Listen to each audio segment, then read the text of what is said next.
திராவிட முன்னேற்ற கழகம்ன்றது வந்து அது குழுமமே பிஜேபி, அதிமுக, தவேக இவங்கெல்லாம் சேர்ந்து இந்த ஆட்சி இருக்கக்கூடாது, ஒரு மதசார்பற்ற நாடு, அதை வந்து குலைக்கணும், அதை எடுக்கணும்னு சொல்லி பிளான் பண்ணிட்டு இருக்காங்க எல்லாரும். தமிழ்நாடு அயோத்தியா மாறதுல என்ன தப்பு இருக்கு? அயோத்தியா மாறினா நாடு நாசமா போயிடும். தமிழக வெற்றி கழகத்துக்கும் திமுகவுக்கும் என்ன வாக்கியாத்தகம் இருக்கு? ஆக்கப்பூர்வமான பேச்சு பேசினா பரவாயில்ல. தளபதியை வந்து நீங்க டைரக்டா எதிர்க்கிறீங்கன்னா, இந்த 41 பேர் இறந்ததை ஒரு அனுதாப அலையை உருவாக்கி திராவிட முன்னேற்றத்தை ஒழிக்கணும், போக்கடிக்கணும் பிளான் பண்றாங்க. தமிழக வெற்றி கழக தொண்டர் ஒருத்தர் காவல்துறையோட கையை கடிச்சிருக்காரு. இப்ப 2026 விஜய், உதயநிதி இவங்க 2 பேருக்கும் போட்டி இருக்குமா? கண்டிப்பா. சார் வணக்கம். வணக்கம். தமிழ்நாட்டு அரசியல் சொல்லி ரொம்ப கிரிட்டிக்கலாவே போயிட்டு இருக்கு அப்படின்னு சொல்லலாம். அதிமுக பல பிரிவுகளா பிரிஞ்சுட்டு இருக்காங்க. அதிமுக 2026 சட்டமன்ற தேர்தலில் வந்துருவாங்களா? 2026 சட்டமன்ற தேர்தலில் அவங்க வர்றது ரொம்ப கஷ்டம். எதை வச்சு சொல்றீங்க? ஏன்னா திராவிட முன்னேற்ற கழகத்துடைய கூட்டணி வந்து வலுவான கூட்டணி தமிழ்நாட்டுல. அதனால வந்து அந்த கூட்டணி வந்து இப்போ வந்து சாதனைகள் வந்து நம்முடைய முதல்வர் வந்து மிகப்பெரிய சாதனைகளை செய்துகிட்டு இருக்காரு. ஆகவே வந்து மக்கள் வந்து மீண்டும் திராவிட முன்னேற்ற கழக ஆட்சி வரணும்னு சொல்லி எதிர்பார்த்துட்டு இருக்காங்க. மக்கள் ஒரு பக்கம் நீங்க சொல்றத வச்சு பார்த்தா வரும் அப்படின்னு சொல்றீங்க. ஆனா ஒரு பக்கம் வந்து கொந்தளிக்கிறாங்களே, இந்த ஆட்சி சரியில்லை, நலத்திட்டங்கள் சரியா செய்யல அப்படின்னு நிறைய பேர் குற்றச்சாட்டுகளை முன்வைக்கிறது நம்ம இங்க பாக்காது. அது எதனாலன்னா, ஏதோ ஒரு காரணம் சொல்லி இந்த தமிழ்நாட்டுல இருந்து நம்முடைய ஆட்சியை வந்து திராவிட முன்னேற்ற ஆட்சி இருக்கக்கூடாது, தமிழ்நாட்டுல இருக்கக்கூடாதுன்னு சொல்லி எல்லாரும் தீவிரமா இதை வந்து எதிர்கட்சிகள் எத்தனை கட்சிகளும் தீவிரமா வந்து இத வேலை செஞ்சிட்டு இருக்காங்க. அதுதான் குறிப்பா வந்து பிஜேபி, அதிமுக, தவேக இவங்கெல்லாம் சேர்ந்து இந்த ஆட்சி இருக்கக்கூடாது. ஏன்னா இந்தியா ஒரு ஜனநாயக நாடு, ஒரு மதசார்பற்ற நாடு, அதை வந்து குலைக்கணும், அதை எடுக்கணும்னு சொல்லி பிளான் பண்ணிட்டு இருக்காங்க எல்லாரும், பாஜக உட்பட எல்லா கட்சியும். சரி, ஓகே. இப்ப நீங்க சொல்லும் போது பாஜக அப்படின்னு அழுத்தமா சொன்னீங்க, திமுக ஆட்சிய வீட்டுக்கு அனுப்பணும் அப்படின்றதுல பாஜக கங்கணம் கட்டி இருக்கு அப்படின்னு சொல்லி. இப்ப திருப்பரங்குன்றத்துல ஒரு விஷயத்த கொண்டு வந்தாங்க. கோர்ட் மூலியமா தான் போயிட்டு கோர்ட்டு தீர்ப்பு கொடுக்குறாங்க. அதை நிறைவேற்றுறதுல இந்த ஆட்சிக்கு என்ன ஒரு விஷயம் தடுமாற்றம்? இதுதான் வந்து மிகவும் அடித்தளமான ஒரு இது. மதசார்பன நாடு, நம்ம நாடு வந்து மதசார்பையான நாடு, ஜனநாயக நாடு. ஆகவே வந்து நம்ம நாட்டுல வந்து அண்ணன் தம்பியா கிறிஸ்துவர்கள், முஸ்லிம்கள், இந்துக்கள் பழகிட்டு இருக்கோம். நம்ம எல்லாம் ஒற்றுமையா இருக்கோம். அதை குலைக்கிறதுக்காக இந்த மாதிரி வேலை எல்லாம் பண்றாங்க பிஜேபி. ஓகே. அதனாலதான் வந்து இத மாதிரி இருக்கக்கூடாது, அது தமிழ்நாட்டுல முன்மாதிரியா இருக்கணும். ஆகவேதான் இதுக்கு போராடிட்டு இருக்காரு தளபதி. நீங்க சொல்றது கரெக்ட். ஏன்னா இப்ப வந்து அவங்க தானா முன் வந்து போயிட்டு அந்த திருப்பரங்குன்றத்துல தீபத்தை ஏத்தல, கோர்ட்டு படிவுல போய் ஏறி கோர்ட்டு கொடுக்குற தீர்ப்பின் அடிப்படையில தான் ஒரு ஜட்ஜி வந்து கொடுக்குறாரு தான். ஆமா, அதை நீங்க நிறைவேற்றுறதுல உங்களுக்கு என்ன கஷ்டம்? நிறைவேற்றுறது தப்பு கிடையாது, நிறைவேற்றலாம். ஆனா மக்களுடைய இயல்பு வாழ்க்கை, மக்களுடைய மனநிலை பாதிச்சிடும். இதனால இது வந்து இந்தியாவுக்கே ஒரு கேள்விக்குறியா ஆயிடும். அப்ப இது மூலமா பாஜக வந்து மத கலவரத்தை உண்டு பண்றதுக்கு முயல்றாங்க நீங்க நினைக்கிறீங்களா? ஆமா, அவங்க வந்து அதுலதான் பேஸ் பண்றாங்களே தவிர நாட்டுடைய மக்களுடைய பிரச்சனைகள், நாட்டுக்காக எதை செய்யணும்ன்றது அவங்களுக்கு எண்ணம் இல்லை. அவங்க வந்து மதத்தின் அடிப்படையிலேயே போயிட்டு இருந்தா அப்ப மக்களுக்கு என்ன தீர்வு கிடைக்கும், மக்களுக்கு என்ன சாதனைகள் பண்ண முடியும் அவங்களால, சொல்லுங்க பார்த்தா. அதனாலதான் வந்து இத வந்து தளபதி வந்து முன்னெடுத்து எல்லா மத நல்லிணக்கத்தை உருவாக்கணும்னு பாடுபட்டு இருக்காரு. சரி, ஓகே. இது நீங்க சொல்றீங்க. இது ஒரு புறம் இருக்க, நயினார் நாகேந்திரன், பாஜக மாநில தலைவர் நயினார் நாகேந்திரன், அவர் என்ன சொன்னார்னா ஒரு பேட்டியில, இங்க ராமராட்சி வந்தா என்ன தப்பு, தமிழ்நாடு அயோத்தியா மாறுதல் என்ன தப்பு, அயோத்தி வந்து இங்கிலாந்துல இருக்கு, இந்தியால தானே இருக்கு, அதனால தமிழ்நாடு அயோத்தியா மாறுதல் என்ன தப்பு இருக்கு, இங்க ராமராட்சி கொண்டு வருதல் என்ன தப்பு இருக்கு அப்படின்னு கேக்குறாரு. இதை நீங்க எப்படி பாக்குறீங்க? ராமராட்சின்றது என்னன்னு சொன்னா, மகாபாரதம் இதெல்லாம் வந்து புராண கதைகள், இது வந்து இதிகாசங்கள், இது வரலாறு கிடையாது. ஆகவே வந்து ராமராட்சி வரணுன்றது கிடையாது. இந்தியாவில் ஒரு நல்ல ஆட்சி, சமாதானமான ஆட்சி, சமூக நீதி ஆட்சி, ஒரு மதசார்பற்ற ஆட்சி, ஜனநாயக ஆட்சி நடைபெற வேண்டும். இதான் முக்கியம். ராமர் இருந்தாரு, ஏதோ புராண கதை சொன்னாரு, அவர் போயிட்டாரு, சரி அவரே திருப்பி திருப்பி கூட்டிட்டு வந்து மக்களுடைய மனநிலையை மாத்துறாங்க. இதுதான் என்னுடைய கருத்து. தமிழ்நாடு அயோத்தியா மாறுதல் என்ன தப்பு இருக்கு? அயோத்தியா மாறினா நாடு நாசமா போயிடும், தமிழ்நாடு வந்து வீணா போயிடும், எல்லா விதத்திலும் வீணா போயிடும். ஆனா அதுதானே கொண்டு வரணும்னு சொல்லிட்டு பாஜக மாநில அவங்களுடைய கொள்கை, அவங்களுடைய எண்ணங்கள், அததான் அவங்க முன்னிறுத்துவாங்க, அதுதான் அவங்க நினைப்பாங்க, அததான் செய்யணும்னு நினைச்சிட்டு இருக்காங்க இந்தியா முழுவதும். இப்ப தமிழ்நாடு, கேரளா, ஆந்திரா, கர்நாடகா இத வந்து அவங்களால கை வைக்க முடியல.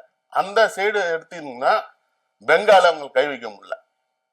இத வந்து எல்லாத்தையும் தொட்டு பார்த்து இந்தியா முழுவதும் இந்த இதை கொண்டு வரணும்னு அவங்க நினைக்கிறாங்களே தவிர அது தவறான ஒரு செயல்பாடு, எண்ணங்கள். சரி, ஓகே. இப்படியா இருக்கும் பொழுது இப்போ பாஜக வந்து ஒரு பெரிய மத கலவரத்தை உண்டு பண்றதுதான் இந்த கார்த்திகை தீபம், அந்த திருப்பரங்குன்றத்துல தீபத்தூண்ல ஏத்தணும் அப்படின்னு சொல்லிட்டு ஒரு விஷயத்த கடைபிடிக்கிறதா திமுக தரப்புல சரி, அந்த ஊர் மக்களும் அது வந்து சொல்றத நம்ம பார்க்கதான் செய்யறோம். ஆனா இங்க திமுக அப்படின்றது வந்து ரொம்ப ஸ்ட்ராங்கா இருக்குதா? கூட்டணி கட்சிகள் முதற்கொண்டு எல்லாம் ரொம்ப ஸ்ட்ராங்கா இருக்காங்க. ஸ்ட்ராங்கா கண்டிப்பா இருக்காங்க. கூட்டணி கட்சி ஸ்ட்ராங்கா இருக்காங்க. அதை பிளவுபடுத்தணும்னு பாக்குறாங்க. அது நீங்க தான் சொல்றீங்க. ஆனா உங்க கூட்டணி கட்சியில இருக்கிற காங்கிரஸ் அவங்க என்ன பண்றாங்கன்னா டிவிகே கூட பேச்சுவார்த்தை நடத்துறாங்க அப்படின்ற ஒரு தகவல் மிகவும் தவறான கருத்து. ஏன்னா மிகப்பெரிய பேர் இயக்கம் காங்கிரஸ், புரியுதுங்களா? இந்திய கூட்டணியின் வலுவான கூட்டணி. ஆனா தமிழ்நாட்டினுடைய தலைவர் வந்து செல்வ பெருந்தகை, அவருக்கு தெரியாம எதுவும் நடக்காது, புரியுதுங்களா? அதெல்லாம் வந்து இதெல்லாம் வந்து சும்மா பேப்பர்ல ஏதோ போட்டுக்கிட்டே இருப்பாங்க. அந்த மாதிரி போய் ரகசியம் பேசுறோம் போறோம் வரன்ட்டு, அதான் சரியான இது கிடையாது. வலுவான கூட்டணி இந்தியா கூட்டணி. நம்ம தமிழ்நாட்டுல திராவிட முன்னேற்ற கழகத்துல கூட்டணி எல்லாமே கரெக்டா இருக்காங்க, எல்லா கழகங்களும் இயக்கங்களும். இப்ப 2026 சட்டமன்ற தேர்தல உங்க கூட்டணியில் இருக்கிற கட்சிகள் ஒற்றுமையா இருந்துதான் தேர்தலை சந்திக்க போறீங்க. கண்டிப்பா ஒற்றுமையா இருந்துதான் சந்திக்கணும். அப்பதான் வந்து இந்த வெற்றி தான் இந்தியாவுக்கு அடுத்த வெற்றியா அமையும். சரி, ஓகே. ஆமா, அமையணும். ஓகே, நீங்க எப்படி சொல்றீங்க? ஆனா ஒருத்தர் வந்து என்ன சொல்றாருன்னா இங்க டிவிகேக்கும் டிஎம்கே தான் போட்டி அப்படின்றாரு. உண்மையிலேயே தமிழக வெற்றி கழகத்துக்கும் திமுகவுக்கும் என்ன வாக்கியா தகரு? தமிழக வெற்றி கழகன்றது வந்து ரசிகர் பட்டாளம், அது புரியுதுங்களா? ரசிகருங்க வந்து ஒண்ணு சேர்ந்து அவரு நடிப்பு நிலால எல்லாம் கூட்டம் போடுற கூட்டம். யங்ஸ்டர்ஸ்லாம் வந்து ஏதோ ஒண்ணு புதுசா வரணும், அரசியல் நினைக்கிறாங்க. ஆனா திராவிட முன்னேற்ற கழகத்தினுடைய பாரம்பரியம் வந்து மிகப்பெரிய பாரம்பரியம். இன்னைக்கு வந்து நான் சாதாரணமா சொல்றேன்னு, ஒரு காலத்துல வந்து தண்ணி பிரச்சனையே எடுத்துக்கலாம். சாதாரண அங்க கிணறு வெட்டி தூர்வாரி அதை தண்ணி எடுத்து டேங்க்ல போட்டு கொடுத்தோம். அடுத்து வந்து பாலாறு வாட்டர் எடுத்து அதை வச்சு கொடுத்தோம், அதுவும் இதாயிடுச்சு, வத்தி போயிடுச்சு. அதுக்கப்புறம் வந்து புழல் ஏரி மெட்ரோ வாட்டர் எடுத்து கொடுத்தோம், அதுவும் இதாயிடுச்சு. அதுக்கப்புறம் வந்து செம்படம்பாக்கம் ஏரி தண்ணி எடுத்து அதையும் கொடுத்தோம். இப்ப கடல் நீர் குடிநீர் திட்டத்தை எடுத்துட்டு வந்து கொடுத்துருக்கோம். இப்ப தண்ணி பிரச்சனையே இன்னைக்கு வந்து கிடையாது தமிழ்நாட்டுல, எந்த இடத்துல தண்ணி பிரச்சனை கிடையாது. அப்ப திராவிட முன்னேற்ற கழகம் எவ்வளவு ஆழமா யோசித்து இந்த தண்ணி பிரச்சனையே இவ்வளவு தீர்த்திருக்கோம். அடுத்த பிரச்சனை குப்பைகள். குப்பை வந்து முதல்ல அங்கங்க தொட்டிகள்ல குப்பை அடைஞ்சிருந்துச்சு. இன்னைக்கு குப்பைகளை எதுவுமே இல்லாதபடி ஆங்காங்க வீட்டு பக்கத்துல வந்து கேட்டு வாங்கிட்டு போறாங்க. தெருவா மெயின் ரோட்ல வந்து பெரிய லாரில வந்து எடுத்துட்டு போறாங்க. குப்பைகளும் கிடையாது இன்னைக்கு. 2 புரியுதுங்களா? 3வது வந்து சாதாரண ஒரு ஊராட்சியில இது குடிநீர் திட்டம், ரேஷன் கடை, அதுக்கப்புறம் நூலகம், தார் சாலை, லைட்டு, நமக்கு நாமே திட்டம், அண்ணா மறுமலர்ச்சி திட்டம், இப்படி ஏனைய திட்டங்களை செய்திருக்காங்க. எங்க பார்த்தாலும் ரோடு, பாலங்கள், இத்தனை சாதனைகளை செஞ்சிட்டு இருக்கிறது திராவிட முன்னேற்ற கழக ஆட்சி. அப்ப இது எவ்வளவு பெரிய பாரம்பரியம் மிக்கது. இதற்கு போல இவங்க எல்லாம் எதிர்த்து போட்டி போட்டு இவங்களை எதிரான்னு சொல்லலாமா? நீங்களே சொல்லலாமா?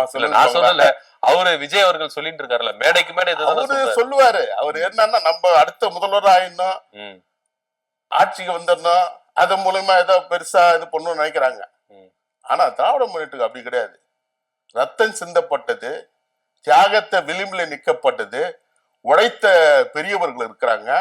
ஏழை எளியவர்களை பின்தங்கியவர்கள் எல்லாம் உயர்த்தின திராவிட முன்னேற்ற கழகம். இப்ப வந்து பெரியார் வந்து பகுத்தறிவும் சமூக நீதியை கொண்டு வந்தவர் தான் பெரியார். பேரறிஞர் அண்ணா ஏழையின் சிரிப்பில் இறைவனை காணும்னு சொன்னார் பேரறிஞர் அண்ணா. கடமை கண்ணியம் கட்டுப்பாடு. டாக்டர் கலைஞர் முத்தமிழர் அவர்கள் இதையெல்லாம் உள்வாங்கி செயல் வடிவம் படித்தவர் தான் முத்தமிழர். அதை பேஸ் பண்ணி இன்னைக்கு தளபதி அவர்கள் அதை தக்க வைத்துக் கொண்டு இருக்கின்றார்கள். இன்னைக்கு உதயநிதி அவர்கள் வந்து அதை மேலோட்டி செய்து கொண்டிருக்கின்றார் இளைஞராக. ஆக வந்து இவர்கள்லாம் வருவது எதற்கோ வருகிறார்கள். ஆனால் திராவிட முன்னேற்றம் அது இல்ல, மக்களுக்காக நாட்டுடைய பிரச்சனைகளுக்காக ஜனநாயகம் செத்துவிடக்கூடாது, மத சார்பினை ஒளிந்து விடக்கூடாது என்பதற்காக பாடுபடுகின்ற இயக்கம். இப்ப அதே கொள்கை தலைவரை தானே விஜய் வச்சிருக்காரு, பெரியாரு அண்ணாவையும். விஜய் வந்து அப்படி கிடையாதுங்க. விஜய் வந்து வந்திருந்தா என்ன சொல்லிருக்கணும், நான் மக்களுக்கு என்ன செய்வேன் சொன்னாரு. வீடு தரேன், காரு தரேன், வீடு தரேன், பைக்கு தரேன், இதுவாங்க முக்கியம். மனிதனுக்கு வேலை கொடுக்கணுங்க, கொடுக்குறேன்ற ஒவ்வொரு குடும்பத்திலும் வேலை கொடுக்கணும். நான் வந்து நாட்டுக்கு என்ன செய்ய போறேன், ஏழை எளியவருக்கு என்ன செய்ய போறேன், ஏழைகள் இல்லாத ஆக்க போறேன், அந்த மாதிரி ஆக்கப்பூர்வமான பேச்சு பேசினா பரவாயில்ல.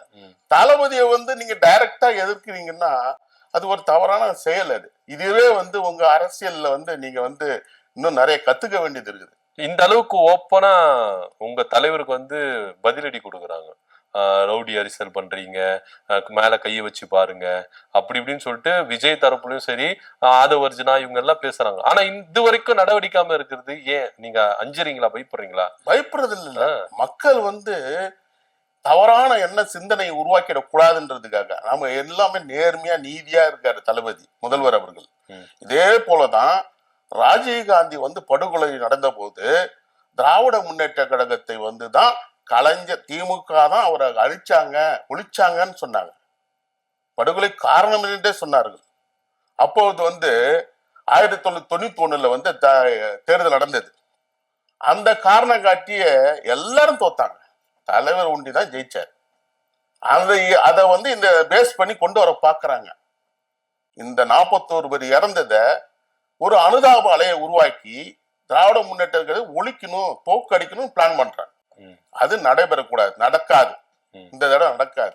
சரி, அப்ப இனி வரும் காலங்கள்ல தமிழக வெற்றி கழகத்துக்கு இங்க அனுமதி கொடுக்கப்படுமா? கூட்டங்களுக்கு தாராளமா கொடுக்கலாம், யாருக்கு வேணாலும் கொடுக்கலாம். ஆனா கொடுக்க மாட்டாங்க அப்படின்ற ஒரு குற்றச்சாட்டு இருக்குல்ல. இல்ல, தவறான எண்ணங்கள் நடக்குது, இனிமே நடந்து போச்சு, மீண்டும் நடக்கக்கூடாது, மீண்டும் இழப்புகள் நடக்கூடாது. இனிமே எந்த கட்சிக்கு நடத்தினாலும், அது ரோட் ஷோவா இருந்தாலும், பொதுக்கூட்டமா இருந்தாலும், அது வேன்ல வந்தாலும், எது வந்தாலும் பாதுகாப்போட பொலிஸ் அனுமதியோடு வந்தா மக்களுக்கு எந்த தொல்லைகளும் உயிரிழப்பும் நடைபெறாம இருப்பதுதான் சொல்றாங்க. ஆனா அவங்க தரப்புல இருந்து என்ன சொல்றாங்கன்னா, இதே சிஎம் போகும்போது எந்த ஒரு அசம்பாவிதம் நடக்க மாட்டாது, காவல்துறை அந்த அளவுக்கு பாதுகாப்பு கொடுக்குறாங்க, ஆனா எங்களுக்கு ஏன் தர மாட்டாங்க அப்படின்ற ஒரு குற்றச்சாட்டு முன்வைக்கிறாங்களே. கொடுக்குறாங்க, அவங்களுக்கு கொடுக்குறாங்க, ஆனா அவங்க மீறி எல்லை மீறி போறாங்க. தொண்டர்கள் வந்து அவ்வளவு ஆவேசமா போறாங்க. ரசிகர் மன்றம்ன்றது என்னன்னா, ஒரு நடிகர், அந்த காலத்து நடிகர்களை பார்த்துதான் போய் எல்லாரும் போவாங்க, முண்டி அடிச்சுட்டு போவாங்க. இன்னைக்கு திராவிட முன்னேற்றத்தில் அப்படி கிடையாது. தளபதியே சொல்லிட்டாரு, நான் நேரடியா வரேன், நேரடியா உங்களை பார்த்து ஒவ்வொருத்தரா கை கொடுத்துட்டு போறாரு. அழகா நின்று இப்ப பாக்குறாங்க, நேர்மையா நீதியா இருக்குது. நேற்று தினத்துல தமிழக வெற்றி கழக தொண்டர் ஒருத்தர் காவல்துறையுடைய கையை கடிச்சிருக்காரு. இதை பத்தி உங்களோட கருத்து என்ன? மிகப்பெரிய தவறுங்க அது. அப்ப பாத்துங்க, அவங்களுடைய கட்சியினுடைய கொள்கையை, அவங்க கட்சியினுடைய ரசிகர்கள் தொண்டர்கள் எப்படி கிளுத்தரமா இருக்காங்கன்ற நம்ம பார்க்கணும். ஒரு போலீஸ் அதிகாரியுடைய கையை கடிக்கலாமா? தப்பு இல்லையா? அப்படின்னா உங்களுக்கு என்ன பண்ண போறீங்க? என்ன புடிச்சிட்டு என்ன பண்ண போறீங்க? உண்டி அடிச்சுட்டு போய் பார்த்துடணுமா?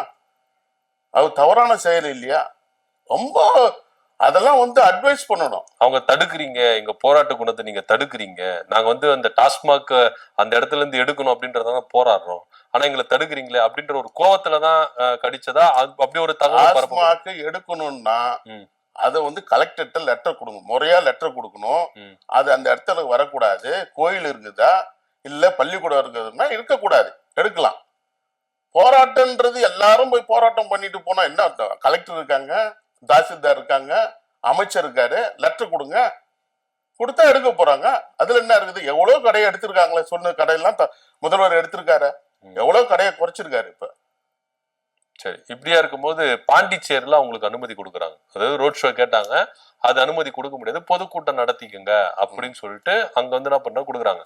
ஆனா அங்க ஒரு வரைமுறை வைக்கிறாங்க, தமிழ்நாட்டு ஆளுங்கெல்லாம் உள்ள வரக்கூடாது, பாண்டிச்சேரி ஆளுங்க மட்டும் தான் இருக்கணும். அதுக்காக QR கோடு அந்த ஃபெசிலிட்டி இருக்காங்க.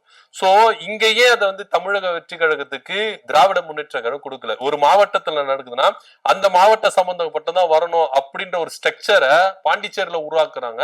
இங்க இருக்கிற காவல்துறை அந்த ஸ்ட்ரக்சரை ஏன் உருவாக்கல அப்படின்ற ஒரு கேள்வி இருக்குல்ல. கேள்வி இருக்குதுதான். அது வந்து எதனா இப்ப வந்து மழை காலம் இருந்ததுனால இப்ப நிறுத்தி வச்சிருக்காங்க. அதனால வந்து அவங்களும் ஒரு நிபந்தனை வச்சிருக்காங்க. அந்த நிபந்தனை மழை எல்லாம் முடிஞ்ச பிறகு கொடுக்கறதா சொல்லியிருக்காங்கன்னு நினைக்கிறேன். ஆனா அது வந்து நிபந்தனையோட நடத்தினா இங்கேயும் கொடுப்பாங்க. அதே மாதிரிதான், எந்த பிரச்சனையும் கிடையாது. அந்த மாவட்ட அளவுங்க தான் வரணும். இப்ப கூட காஞ்சிபுரம் நடந்துச்சு. அந்த காஞ்சிபுரத்துல இருக்க 2500 பேர் தான் வரணும்னு சொன்னாங்க. அதே மாதிரி நடத்தி நல்ல நிம்மதியா நடத்தினாங்களா, நடத்த அனுமதி கொடுத்தாங்க. அதே மத்த இடத்துல அவங்களால அப்படி நடத்த முடியல தமிழக வெற்றி கழகத்தால. இப்ப காஞ்சிபுரத்துல அததான் நீங்க அந்த மாதிரி ஒவ்வொரு மாவட்டத்துல நடத்துங்க. நீங்க தான் இனிமே பாதுகாத்து கொடுத்துக்கணும். போலீஸு கூட இருப்பாங்க. ஆனா அது மாதிரி ஒவ்வொரு மாவட்டத்துல நீட்டா நடத்துங்கன்றதுதான் தமிழக அரசுடைய இது. இப்போ தமிழக வெற்றி கழகத்துல செங்கோட்டையன் போயிட்டு சேர்ந்தார் அதிமுக இருந்து விலகி. இன்னும் நிறைய பேர் வருவாங்க அப்படின்னு சொல்லப்படுது. இதை நீங்க எப்படி பாக்குறீங்க?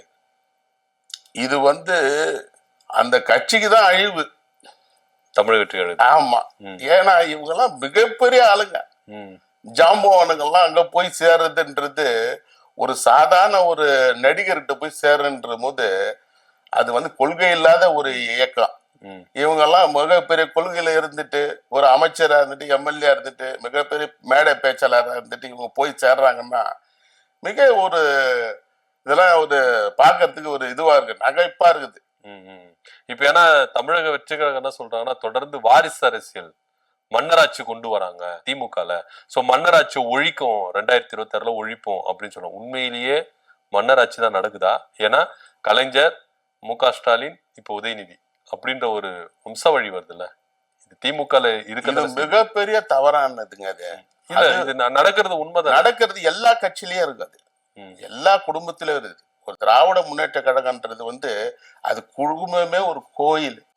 ஒரு அவங்க வாரிசு தான் வருவாங்க. அவங்க வாரிசு குடும்பத்துல அத்தனை பேரும் திராவிட முன்னேற்ற கழகத்துல இருப்பாங்க. எல்லாரும் ஒரு பொறுப்புல இருப்பாங்க.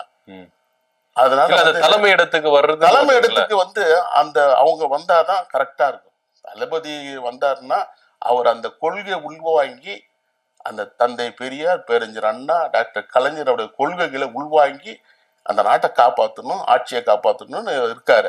அதையே இன்றைக்கு அவருடைய முதல்வர், துணை முதல்வர் அவர்கள் இன்னும் சிறப்பா சுறுசுறுப்பா பணியாற்றாரு. அப்பதான் அவங்க வந்தாதான் இந்த இயக்கம் வந்து நல்லா இருக்கும், நாடு நல்லா இருக்கும். இப்ப 2026 விஜய், உதயநிதி இவங்க 2 பேருக்கும் போட்டி இருக்குமா? கண்டிப்பா போட்டி. வந்து எங்களுக்கு வந்து விஜய் கூட இல்ல, எங்களுக்கு அதிமுக அதான் மெயின். அவரு நான் தான் போட்டின்றாரு. உதயநிதி வந்து மழைக்கு வந்து கூட நின்று வெள்ளத்துல போய் இறங்கி நின்று பாக்குறாரு. எல்லாரும் வீட்டுக்கும் போறாரு. பாத்ரூம் சுத்தமா இல்லைன்னா கூட போய் அவர் உடனே கிளீன் பண்ண சொல்றாரு. எல்லா வேலையும் செய்யறாரு, சுறுசுறுப்பா பண்ணியாரு. விளையாட்டுத்துறையில இன்னைக்கு வந்து விளையாட்டுத்துறையில இன்னைக்கு அவர் வந்து எல்லா வீரர்களும் ஊக்குவித்து இருக்காரு. எல்லா மாவட்டத்திலும் விளையாட்டுக்கான உபகரணங்கள் வழங்குறாரு, விளையாட்டு திடலை உருவாக்கி தராரு. இதுக்கு மேல என்ன, மக்கள் தேர்ந்தெடுக்கிறாங்க. சட்டமன்ற உறுப்பினர், அமைச்சரா இருந்து அழகாக பணியாற்றினாரு. இப்ப துணை முதல்வர் இருந்து மிக அழகாக தமிழ்நாடு முழுவதும் சுற்றுப்பயணம் செய்து மக்களுக்காக சேவை செய்து கொண்டிருக்கின்றார். அவர் வரதுல என்ன இருக்குது, தப்பு கிடையாது. சரி, இப்ப 2 அமைச்சர்கள், அதாவது சிட்டிங் அமைச்சர் 2 பேரும் போயிட்டு தமிழக வெற்றி கழகத்துல போய் இணைய போறோம் அப்படின்னு சொல்லிட்டு ஆதவர்ஜன சொல்றாரு, வரப்போறாங்க எங்க கூட. அதெல்லாம் வந்து ஒரு யூகங்கள் தான், அதெல்லாம் போக மாட்டாங்க. அந்த மாதிரி எல்லாம் போறதுக்கான வாய்ப்புகள் இல்ல.